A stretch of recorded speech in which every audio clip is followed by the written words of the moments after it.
పప్పుచారు చేసే విధానం. మా వంటలు మీకు నచ్చినట్టయితే సబ్స్క్రైబ్ చేసుకోర్రి, లైక్ చేయండి, కామెంట్ పెట్టండి. 1 కప్పు కందిపప్పు, 3 టమాటాలు, పెద్ద నిమ్మకాయ సైజ్ అంతా చింతపండు, 3 పచ్చిమిరపకాయలు, కొంచెం కొత్తిమీర. 1 కప్పు కందిపప్పుకు కడుక్కోవాలి 2 సార్లు. 3 కప్పులు నీళ్ళు వేయాలి. గుండెల ఉడికితే ఎక్కువ పడతాయి నీళ్ళు. 3 కప్పులు నీళ్ళు, 1 కప్పు కందిపప్పు, చింతపండు నీళ్ళు పోసి నానబెట్టుకోవాలి.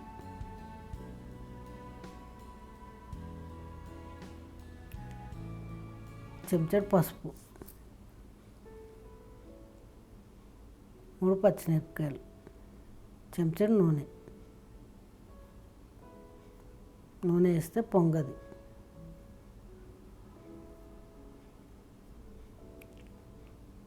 మీడియం మంట మీద ఉడకబెట్టుకోవాలి. 10-15 నిమిషాల్లో అవుతుంది ఉడకనికే. కుక్కర్లో అయితే తొందరగా అవుతుంది. ఇంకా ఉడకాలి. 10 నిమిషాలు అయింది.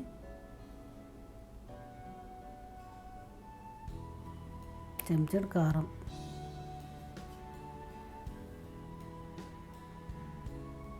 3 టమాటాలు కోసుకొని వేసుకోవాలి ముక్కలు చేసి. చెంచాడు ఉప్పు,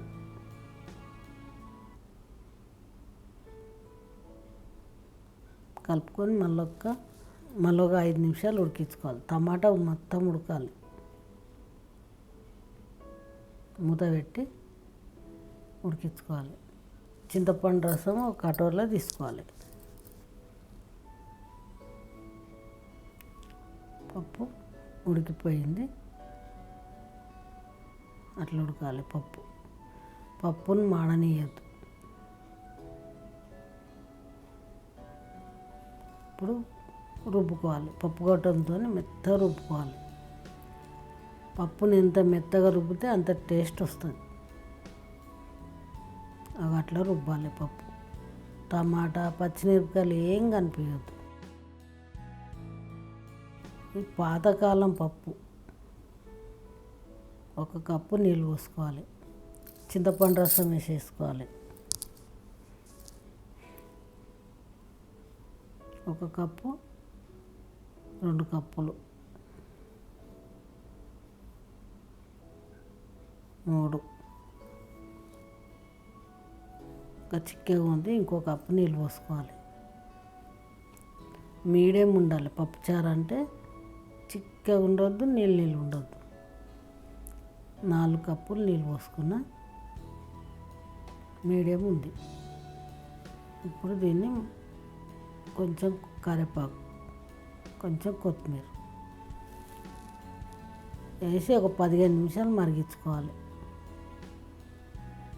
మీడియం మంట మీద మరిగించుకోవాలి. మంట ఎక్కువ పెడితే పొంగిపోతుంది. పప్పు పొంగితే కూడా టేస్ట్ ఉండదు. మరగడం స్టార్ట్ అయింది.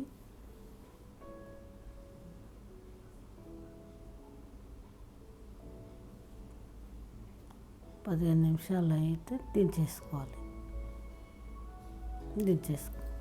ఇప్పుడు తాలింపు. 2 పావులు ఆయిల్, ఒక 2-3 ఎల్లిగడ్డలు అట్లా కొట్టుకోవాలి. పొట్టు కూడా తీసుకోవచ్చు, అట్లా కూడా వేసుకోవచ్చు. చెంచాడు జీలకర్ర, 3 ఒట్టిమిరపకాయలు, ఎల్లిపాయలు, చెంచాడు ఆవాలు,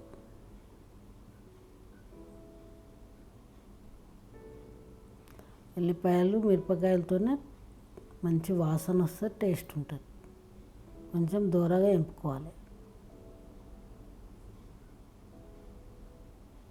మిరపకాయలు మంచిగా వేగాలి.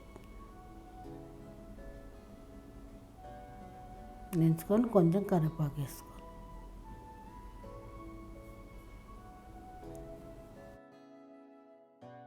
ఇంగు వేసుకోవాలి కొంచెం తాలింపులో. సూపర్ ఉంటుంది పప్పు.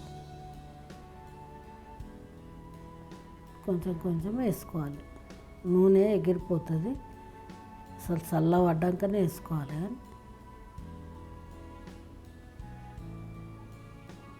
వేసి కలుపుకోవాలి.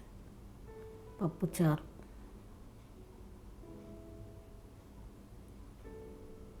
కుక్కర్లో అయితే తొందరగా అవుతుంది, కానీ ఇట్లా వండితేనే టేస్ట్ ఉంటుంది పప్పు. తాలింపు వేసి మంచిగా కలుపుకోవాలి, లేకుంటే ఆయిల్ మీదనే తేలుతుంది. ఇంతకుముందు కుక్కర్లో చేసినాము, మాకు గుండెలో చేసి చూపి ఆంటీ అంటే గుండెలో చేసి చూపిస్తున్నాం. పప్పుచారు రెడీ అయిపోయింది, సూపర్ ఉంటుంది. ఇది పాతకాలంలో ఇట్లనే చేస్తారు పప్పు.